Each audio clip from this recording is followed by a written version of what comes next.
Hello everyone. Now you've all heard the saying, the squeaky wheel gets the grease. Now this is true regarding getting justice for your child.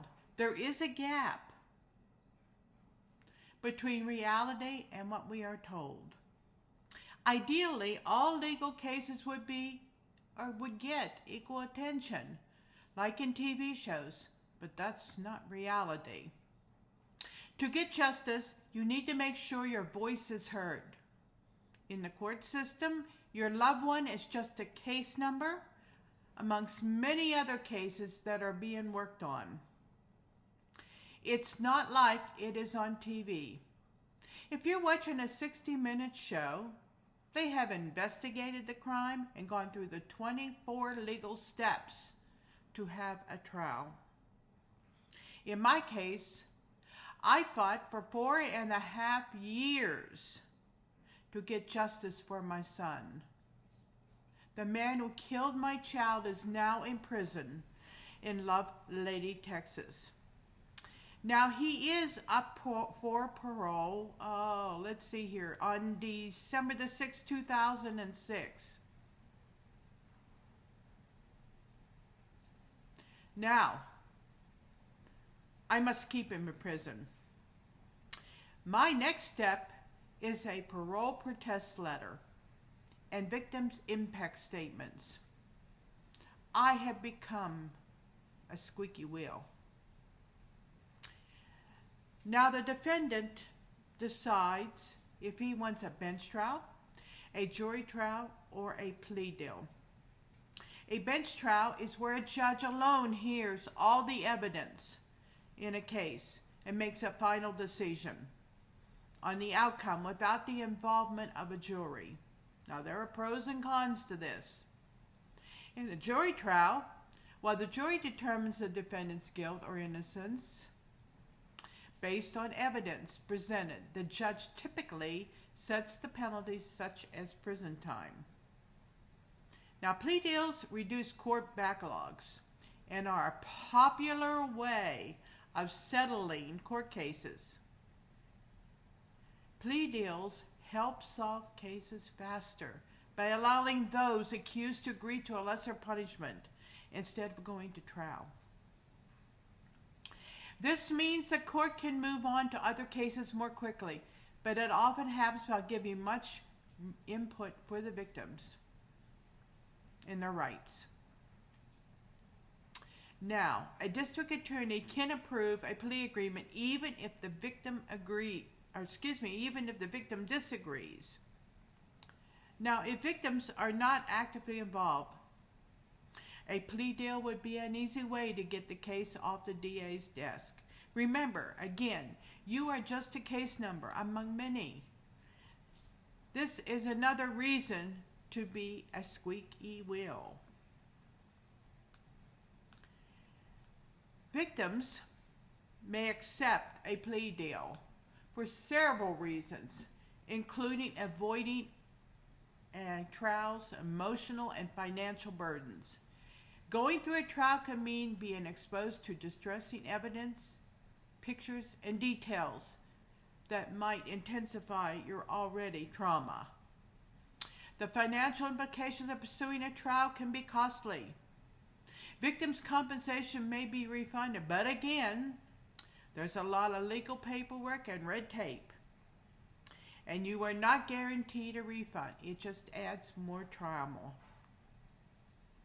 However, these factors did not influence my decision to accept a plea deal. I genuinely believe that he would have gotten probation. Why do I say that? Well, during research, I found out that the state had so many drunk driver incidents that those who only killed once were getting probation. I couldn't take that chance.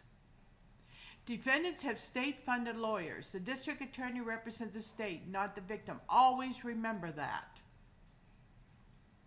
Many laws exist, but who informs us, the victims, our rights? There's a big difference between the laws on the books and how they're applied in real life. Your active involvement shows your readiness to challenge everything, ensuring the legal system stays alert. You must show that you are knowledgeable and not afraid to stand up for your rights, which means you must know your rights. Your rights is the grease for the squeaky wheel.